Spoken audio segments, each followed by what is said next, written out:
Hello, cubs, and welcome back to my spooky den. We are still camping deep in the forests of the Rift. So grab yourself a cuddly friend to keep you safe and pull up a seat by the fire, as it is time for Book 2 of Palla. Palla. Palla. The name burned in my heart. I found myself whispering it in my studies, even when I tried to concentrate on something the Magister was saying. My lips would silently purse to voice the pal, and tongue lightly flick to form the la, as if I were kissing her spirit before me. It was madness in every way except that I knew that it was madness. I knew I was in love.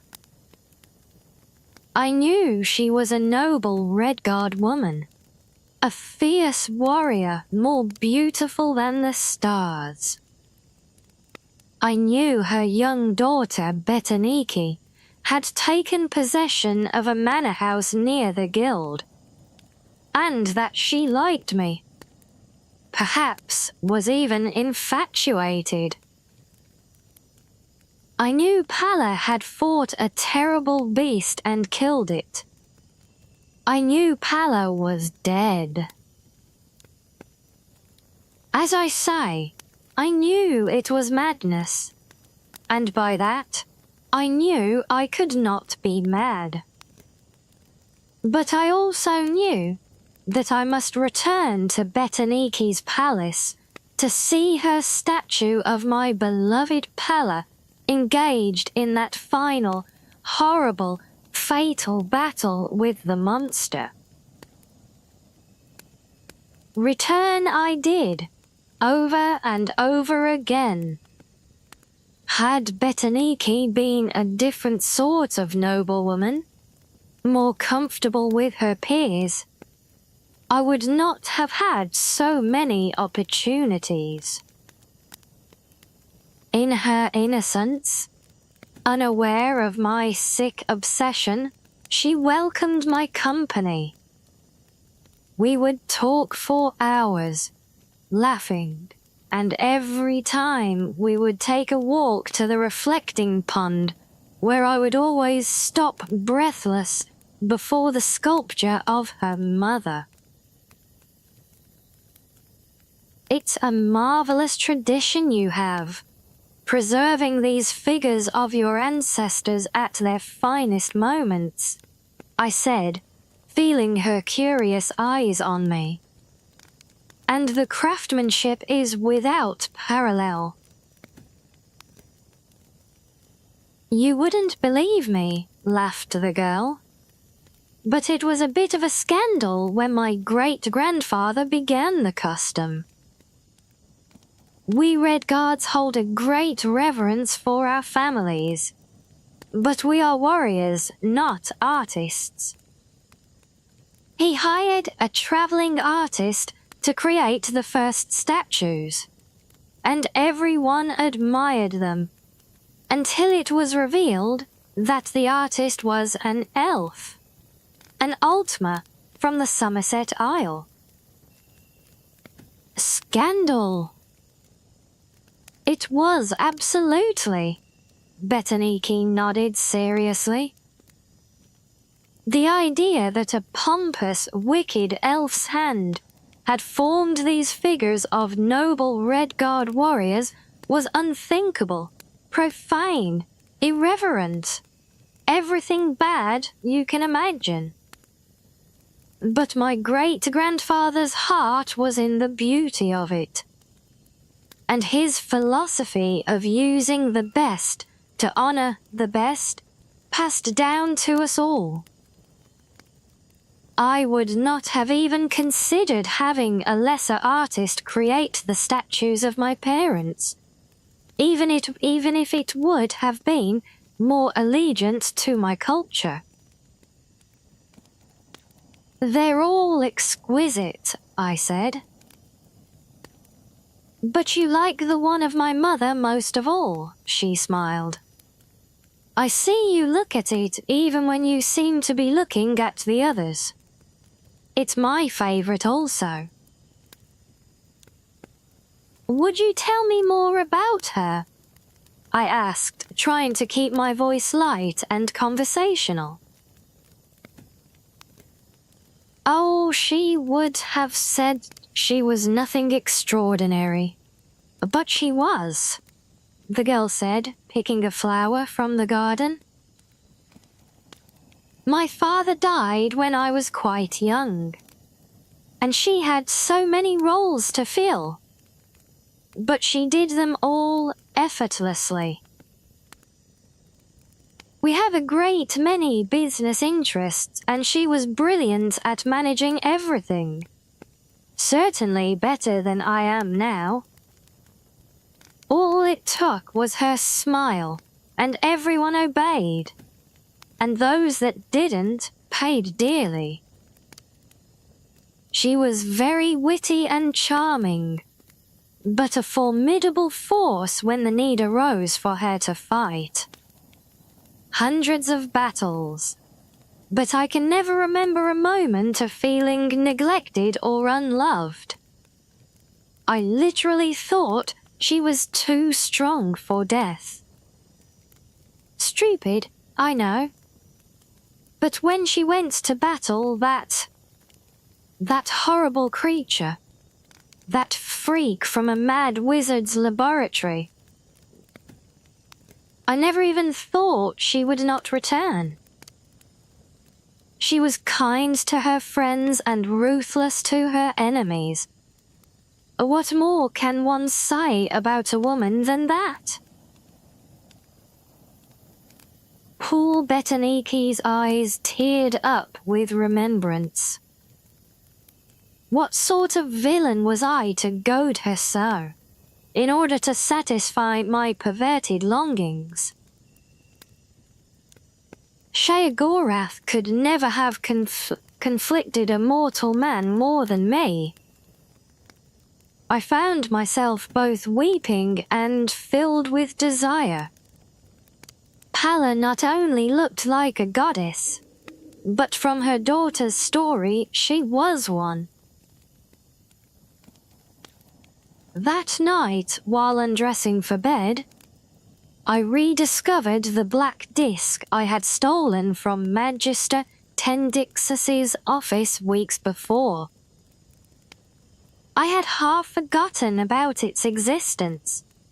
That mysterious necromantic artifact which the mage believed could resurrect a dead love. Almost by pure instinct, I found myself placing the disc on my heart and whispering, "Palla." A momentary chill filled my chamber. My breath hung in the air in a mist before dissipating. Frightened, I dropped the disc. It took a moment before my reason returned, and with it, the inescapable conclusion. The artifact could fulfill my desire. Until the early morning hours, I tried to raise my mistress from the chains of oblivion. But it was no use. I was no necromancer. I entertained thoughts of how to ask one of the magisters to help me. But I remembered how Magister Ilfa had bid me to destroy it. They would expel me from the guild if I went to them and destroy the disc themselves. And with it, my only key to bringing my love to me. I was in my usual semi-torpid condition the next day in classes. Magister Ilfa himself was lecturing on his speciality, the School of Enchantment. He was a dull speaker with a monotone voice. But suddenly I felt as if every shadow had left the room, and I was in a palace of light. When most persons think of my particular science, they think of the processes of invention, the infusing of charms and spells into objects, the creation of a magical blade, perhaps, or a ring. But the skilled enchanter is also a catalyst. The same mind that can create something new can also provoke greater power from something old. A ring that can generate warmth for a novice, on the hand of such a talent, can bake a forest black. The fat man chuckled. Not that I'm advocating that. Leave that for the school of destruction. That week, all the initiates were asked to choose a field of specialization. All were surprised when I turned my back on my old darling, the School of Illusion. It seemed ridiculous to me that I had ever entertained an affection for such superficial charms. All my intellect was now focused on the School of Enchantment, the means by which I could free the power of the disc. For months thereafter, I barely slept. A few hours a week I'd spend with Betaniki and my statue to give myself strength and inspiration. All the rest of my time was spent with Magister Ilfa or his assistants, learning everything I could about enchantment. They taught me how to taste the deepest levels of magicka within a stored object. A simple spell cast once, no matter how skillfully, and no matter how spectacularly, is ephemeral, of the present, what it is and no more, sighed Master Ilfa. But placed in a home, it develops into an almost living energy, maturing and ripening, so only its surface is touched when an unskilled hand wields it. You must consider yourself a miner, digging deeper to pull forth the very heart of gold. Every night when the laboratory closed, I practiced what I had learned. I could feel my power grow, and with it, the power of the disc. Whispering, Palla, I delved into the artifact, feeling every slight nick that marked the runes and every facet of the gemstones. At times, I was so close to her, I felt her hands touching mine. But something dark and bestial, the reality of death, I suppose, would always break across the dawning of my dream. With it came an overwhelming, rotting odor, which the initiates in the chambers next to mine began to complain about. Something must have crawled into the floorboards and died, I offered lamely. Magister Ilfa praised my scholarship and allowed me the use of his laboratory after hours to further my studies. Yet no matter what I learned, Palla seemed scarcely closer. One night, it all ended. I was swaying in a deep ecstasy, moaning her name, the disc bruising my chest, when a sudden lightning flash through the window broke my concentration. A tempest of furious rain roared over Mere Corrupt. I went to close the shutters, and when I returned to my table, I found that the disc had shattered. I broke into hysterical sobs and then laughter. It was too much for my fragile mind to bear such a loss after so much time and study. The next day, and the day after, I spent in my bed, burning with a fever. Had I not been at the Mages' Guild with so many healers, I likely would have died. As it was, I provided an excellent study for the budding young scholars. When at last I was well enough to walk, I went to visit Betaniki. She was charming as always, never once commenting on my appearance, which must have been ghastly. Finally, I gave her reason to worry when I politely but firmly declined to walk with her along the reflecting pool.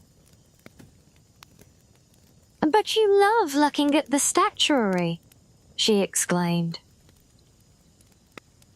I felt that I owed her the truth and much more.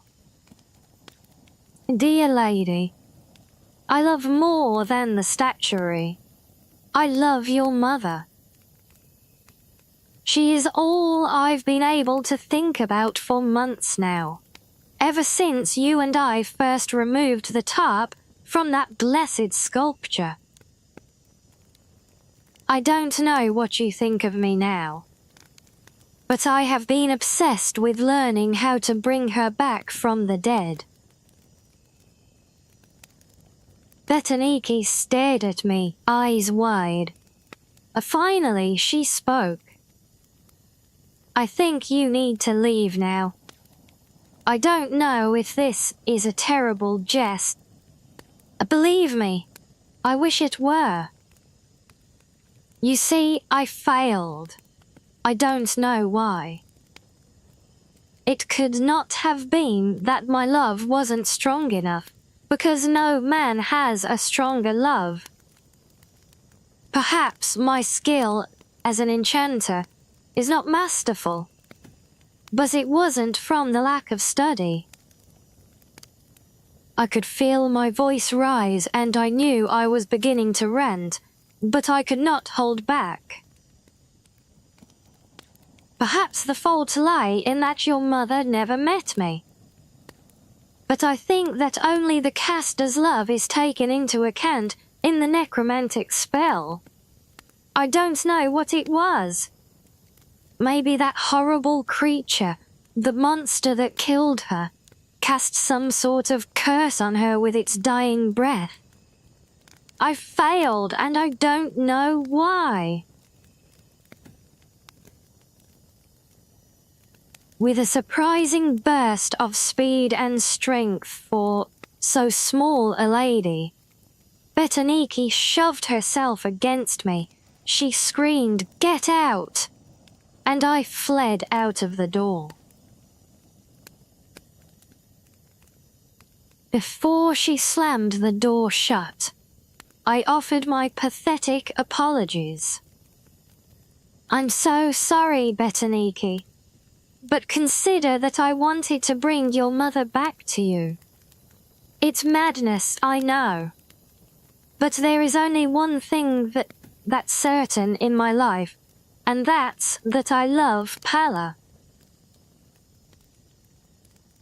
The door was nearly shut, but the girl opened it a crack to ask tremulously, "You love whom?" "Palla," I cried to the gods. My mother, she whispered angrily, was named Zalis. Palla was the monster. I stared at the closed door for Mara knows how much time, and then began the long walk back to the Mages Guild. My memory searched through the minutiae to the tales and Talos night so long ago when I first beheld the statue and first heard the name of my love. That Breton initiate, Gelin, had spoken. He was behind me. When he recognized the beast and not the lady, I turned the lonely bend that intersected with the outskirts of Mere Corrupt, and a large shadow rose from the ground where it had been sitting, waiting for me. Palla, I groaned. Palla. Kiss me, it howled. And that brings my story up to the present moment. Love is red, like blood. Well, there you have it. I do hope you've enjoyed this one. And if you do have any suggestions or requests for what to read next, then let me know in the comments below. Until next time, my cubs, stay cozy.